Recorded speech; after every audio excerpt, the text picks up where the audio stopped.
샬롬 반갑습니다. 사랑하는 우리 허구 청년의 임원 리더 여러분, 69절 성경 암송 공부 시간입니다. 오늘은 D파트 그리스도의 제자의 자격 11번째 구절입니다.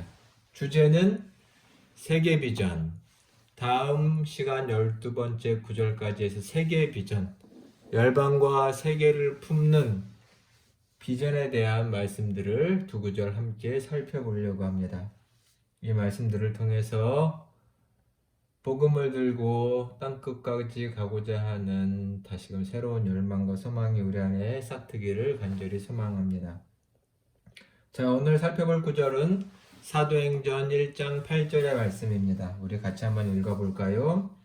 오직 성령이 너에게 임하시면 너희가 권능을 받고 예루살렘과 온 유대와 사마리아와 땅끝까지 이르러 내 증인이 되리라 하시니라. 내 증인이 되리라 하시니라. 오늘은 일단 성령에 대한 얘기, 그리고 성령을 받은 사람들의 어떤 사역에 대한 얘기를 간단하게 살펴보려고 합니다. 일단 오늘 살펴볼 이 사도행전 1장 8절의 말씀은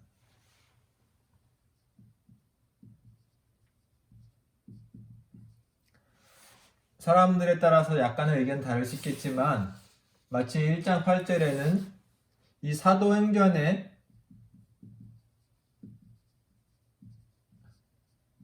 구조가 나타나 있다 이렇게 볼 수도 있습니다. 구조, 즉 오직 성령이 너에게 임하시면까지 하면, 즉 사도행전 2장에는 성령의 오심에 대해서 얘기하고 있고요. 예루살렘과 온 유대와 사마리아와 땅끝까지 이르렀죠. 예루살렘. 지금 3장부터 7장까지는 예루살렘에서의 사역을 말합니다. 그리고 8장부터 12장까지는 유대와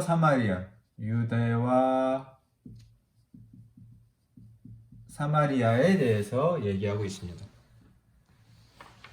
그리고 마지막 13절부터 28장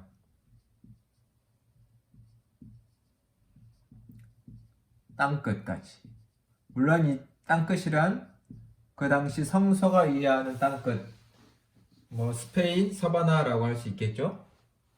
일단 이러한 구조가 이 사도행전 1장 8절에 나와 있다라고 보는 견해들이 있고, 당연히 부정되긴 쉽지 않은 얘기들입니다. 그럼 땅끝까지 가서 복음을 전하라 라는 내용이죠. 중요한 건 이제 성령이 중요합니다. 성령이 오셨다. 성령이 왜 오셔야 하는가 라는 것이죠. 성령이 너에게 임하시면 너희가 권능을 받는다 라고 말씀하셨기 때문입니다. 자, 성령이 오셔야 한다 라는 것, 먼저는 우리 사도행전 1장 4, 5절의 말씀을 한번 찾아볼까요? 성령이 오셔야 하는 이유. 자, 한번 찾아서 읽어볼까요? 사도와 함께 모이사 그들에게 분부하여 이르시되 명령하여 이르시되 예루살렘을 떠나지 말고 내게서 들은 바 아버지께서 약속하시는 것을 기다리라.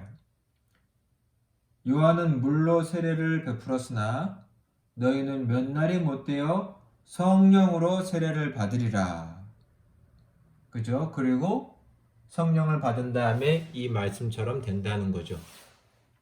여기서 보면 성령이 왜 오시냐는 것이 4절에 보면 하나님 아버지께서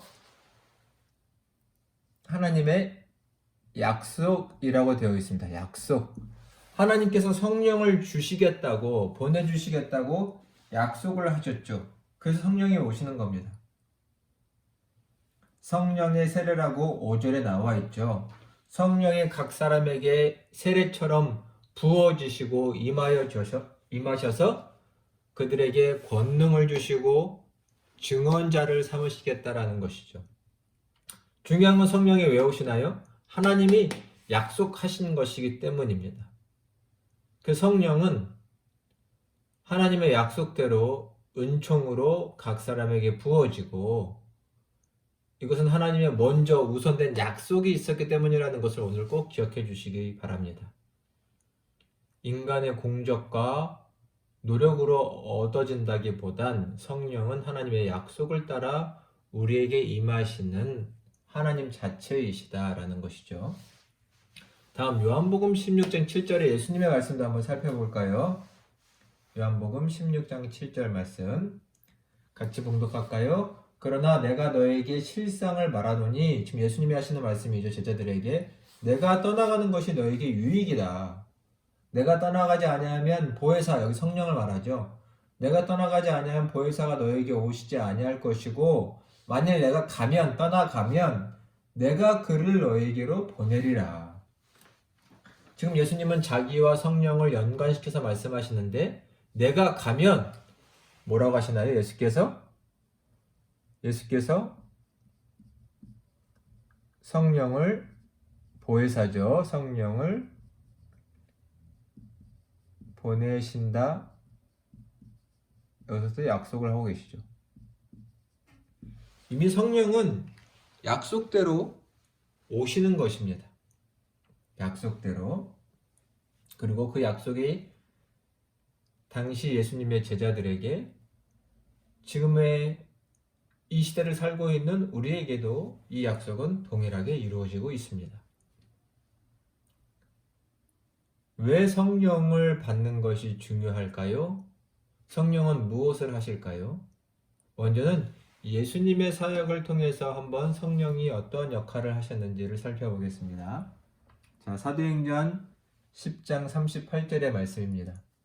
여기도 써있죠. 사도행전 10장 38절.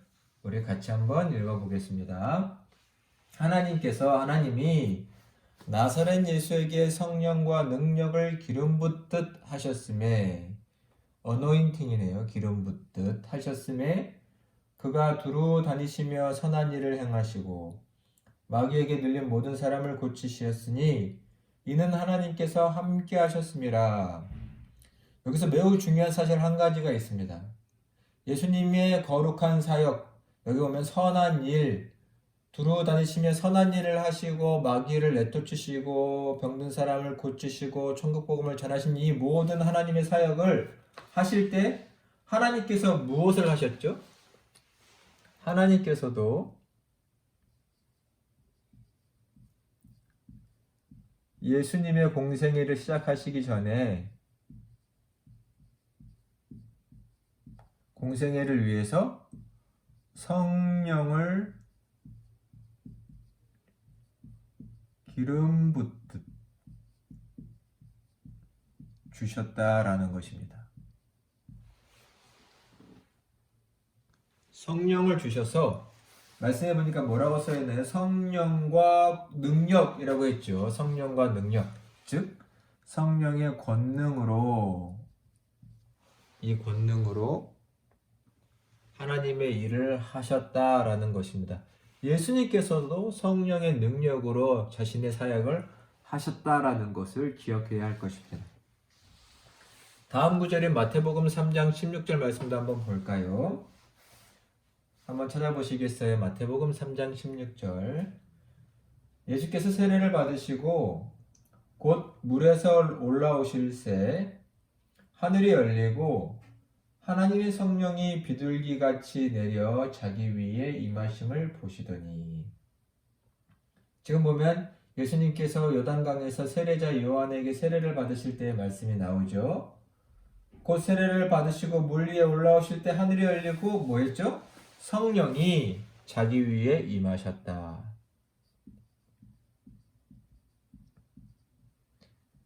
예수님 위에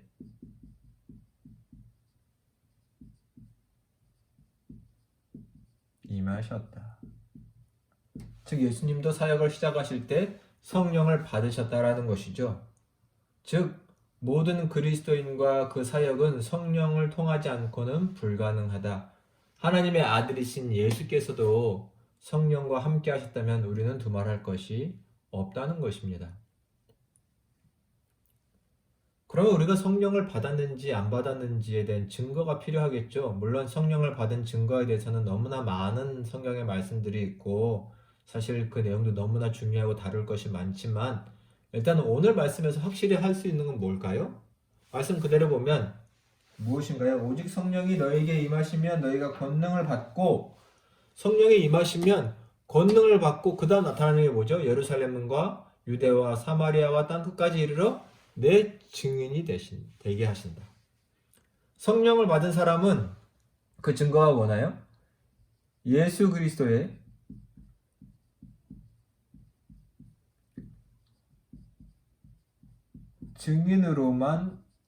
증인으로 살게 된다는 것입니다. 전 이것을 매우 중요하게 봅니다. 성령을 가진 사람은 예수 그리스도를 증거할 수밖에 없다는 것이죠. 즉, 이 증거가 삶의 우선순위가 되는 사람입니다. 우선순위가 되어버립니다. 억지로가 아니라 그에게 흘러나오는 것이죠. 마치 성령은 그 사람의 배에서 생수의 강물이 되셔서 그에게 진리와 은혜와 감사와 찬양이 넘치게 하시는 것처럼 성령이 하시는 일은 그 사람으로 하여금 예수 그리스도를 증언할 수밖에 없게끔 예수님을 전하고 알리게 하시는 분이 성령이시다라는 것입니다. 즉 성령을 받은 증거는 예수 그리스도의 증거자로 살아가게 된다는 것입니다. 우리는 그렇게 살고 계신가요?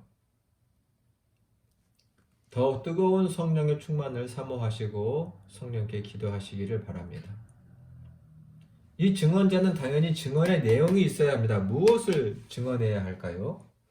일단 오늘 본문이 되고 있는 사도행전의 말씀들을 통해서 당시 예수님의 제자들이 초대교회가 무엇을 증언했는지 그 너무나 명백한 내용들을 몇 가지만 살펴보도록 하겠습니다.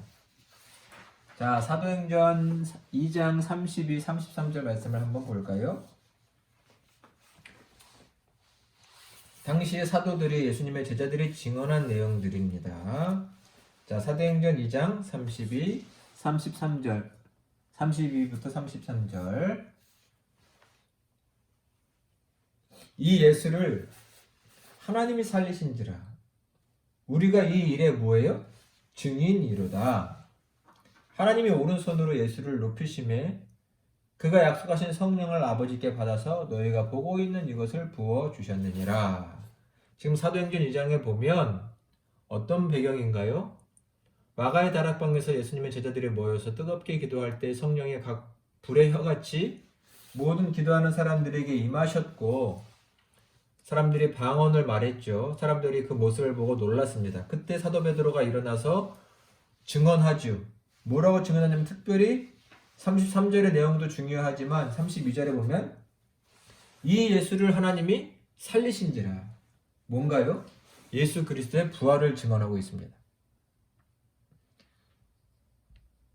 예수님의 죽으심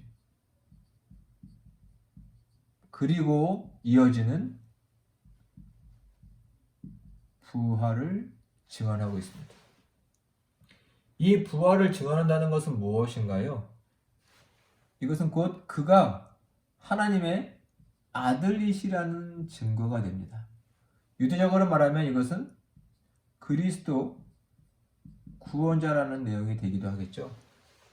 즉, 한 인간으로서 십자가에 죽으신 그냥 의인 정도가 아니라 희생정신이 많고 사랑이 많은 그런 사람 정도가 아니라 그는 다시 사심으로 부활하심으로 하나님의 아들로 인정되셨다라는 증언입니다. 우리가 하나님의 아들 예수님께서 부활하셨다는 믿음을 어떻게 가지게 될까요? 그것은 성령의 주심으로 가지게 되는 믿음이지 우리가 스스로 갖게 되는 마음가짐은 절대로 아닙니다. 죽은 자의 부활을 믿는 신앙은 성령께서 우리 안에 계시고 성령께서 우리를 통하여 세상 사람들에게 외치는 증언이시라는 것을 잊지 마시기를 바랍니다. 자, 밑에 있는 구절 사도행전 3장 13절부터 15절의 말씀도 한번 같이 읽어볼까요? 제가 읽어보겠습니다. 아브라함과 이삭과 야곱의 하나님 곧 우리 조상의 하나님이 그의 종 예수를 영화롭게 하셨느니라. 영화롭게 하시다라는 말 자체가 부활을 말합니다. 뒤에 내용을 보면 너희가 그를 넘겨주고 빌라도가 놓아주기로 결의한 것을 너희가 그 앞에서 거부하였도다. 이 내용은 다 아시죠? 너희가 거룩하고 의로운 일을 거부하고 도리어 살인한 사람 바라바죠. 놓아주기를 구하여 생명의 주를 죽였다. 십자가에서. 그러나 다음 내용이 중요하죠. 하나님이 죽은 자 가운데서 그를 살리셨으니 우리가 이 일의 증인이로다. 뭘 증언하나요? 죽은 자 가운데서 살리셨다. 역시 부활입니다. 예수님의 부활. 강하게 말하죠. 우리는 그 일의 증인이다. 너희가 십자가에 달려 죽게 한 예수 그리스도를 하나님께서 오히려 살리셨다. 증언은 곧 부활의 증언자라는 것을 아시게 되겠죠. 자, 밑에 있는 사도행전 5장 29절로 32절도 한번 볼까요? 베드로와 사도들이 대답하여 이르되 사람보다 하나님께 순종하는 것이 마땅하니라. 지금 아마 그들의 증언을 막는 상황에서 베드로가 더 힘있게 말하는 것입니다. 너희가 나무에 달아 죽인 예수를 우리 조상의 하나님이 살리시고 이스라엘에게 회개함과 제사함을 주시려고 그의 오른손으로 높이사 임금과 구주로 삼으셨느니라. 우리가 이 일의 증인이요 하나님이 자기에게 순종하는 사람들에게 주신 성령도 그러하니라 하더라. 여전히 써있죠. 30절에 보면 너희가 나무에 달아 죽인 예수를 우리 조상의 하나님께서 뭐 하셨다? 살리셨다. 하나님께서 나무에 달려 죽은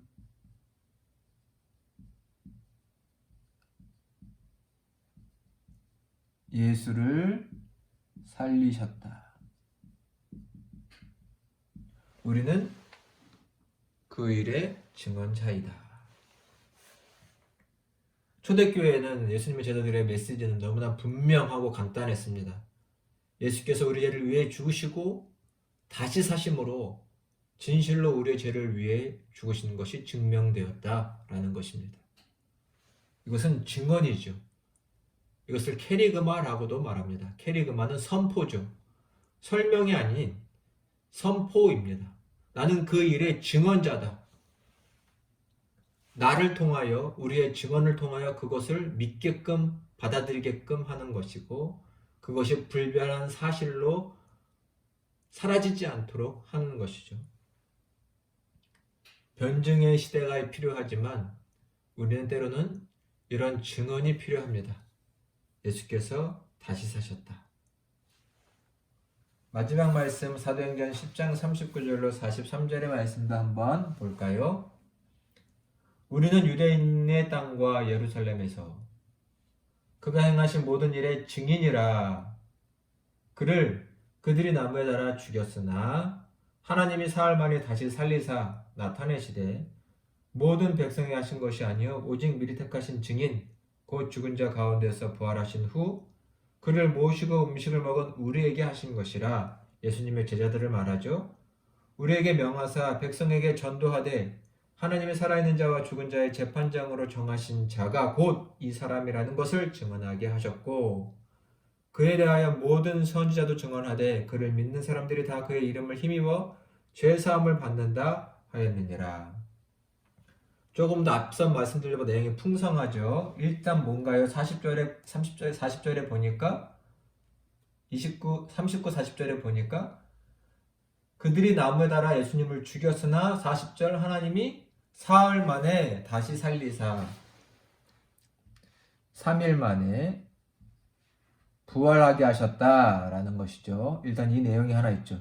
조금 더 구체적입니다. 3일 만에 다시 살리셨고 우리에게 보이셨는데 그분은 누구시냐? 42절에 보니까 다시 사신 분은 여기 말씀에 이렇게 써있죠. 하나님이 살아있는 자와 죽은 자의 재판장. 왜요? 예수님은 십자가 죽으셨을 뿐만 아니라 다시 살아나셨기 때문에 살아있는 자와 죽은 자의 재판장이 되셨다라는 것이죠. 모든 자의 재판장이라는 것은 결국 하나님처럼 주권자가 되게 하셨다라는 말입니다. 우리는 이 일의 증인이다. 그래서 모든 사람들이 예수 그리스도의 이름을 통하여, 이 부활한 분의 이름을 통하여 죄사함을 받게 된다라고 말하고 있습니다. 참으로 오늘 중요한 내용들이 많이 나왔다고 생각됩니다. 성령이 누구시냐라는 것이고, 성령을 받은 자의 삶이 어떻게 되느냐라는 것인데, 그것은 열방 가운데 증언자로 살아간다라는 것입니다. 자, 이 시간 먼저 요약을 해보고 정리를 해보고 맞춰볼까요? 일단 사도행전 1장 8절은 사도행전의 구조가 나왔다라고 말합니다. 성령이 오시고 예루살렘에서의 전도와 유대와 사마리아와 땅끝까지 이르러 예수님의 제자들이 복음을 전가하는 이 내용들이 잘 나와 있습니다. 왜 성령이 오시나요? 성령은 하나님이 약속하신 것입니다. 예수님께서 성령을 주시겠다고 약속을 친히 하셨죠. 내가 가는 것이 너희에게 유익하다. 성령의 역할은 예수님의 사역을 통해서도 분명히 나타납니다. 예수님의 공생애를 시작하실 때에 이미 하나님께서 예수님에게 성령을 주셔서, 말씀 표현대로 하면 기름 붓듯 주셔서 그 능력으로 예수님은 사역을 감당하셨죠. 세례 요한에게 세례를 받으실 때 하늘로부터 하늘이 갈라지고 비둘기 같은 성령이 예수님 위에 임하셨습니다. 그러니 우리도 성령을 받지 않고는 믿음도 가질 수 없고 하나님의 일도 할 수 없다는 것을 꼭 기억하시기를 바랍니다. 성령을 받은 가장 큰 증거라고 한다면 당연지사 예수님의 증인으로 살게 되는 것입니다. 이것은 억지가 아니라 마치 살아있는 것은 숨을 쉬듯 자연스럽고 무엇보다도 우선적으로 이 증인의 삶을 살고 싶어지는 것입니다. 하나님의 일을 하고 싶고 예수님을 전하지 않을 수 없는, 정말 우리에게 이러한 신앙으로 거듭나는 은혜가 가득하기를 축복합니다. 성령이 무엇을 증언하게 하시나요? 너무나 명백합니다. 예수님의 부활, 나무다리에서 다시 살아나셨다. 3일 만에 부활하셨다라는, 예수님의 죽으심뿐만 아니라 죽으심은 모든 사람들이 묵도했죠. 그러나 그가 죽음을 이기고 사망 권세를 이기고 부활하셨다라는 것이 성령을 받은 사람들의 증언의 핵심적인 내용입니다. 예수께서 부활하셨다. 사셨다. 지금도 살아계시다. 지금도 하나님으로서 모든 것의 재판장과 주관자로 살고 계시다. 이 내용. 우리는 하나님 앞에 서 있다라는 이 증언입니다. 성령을 받은 우리는 예수님의 이 복음을 열방 가운데 전할 수 있고 또 성령의 능력을 덧입어 전하는 삶을 살게 되시기를 간절히 소망합니다. 사랑하는 여러분, 지금까지 열심히 참여해 주셔서 감사합니다. 우리 다음 시간에 뵙도록 하겠습니다. 샬롬.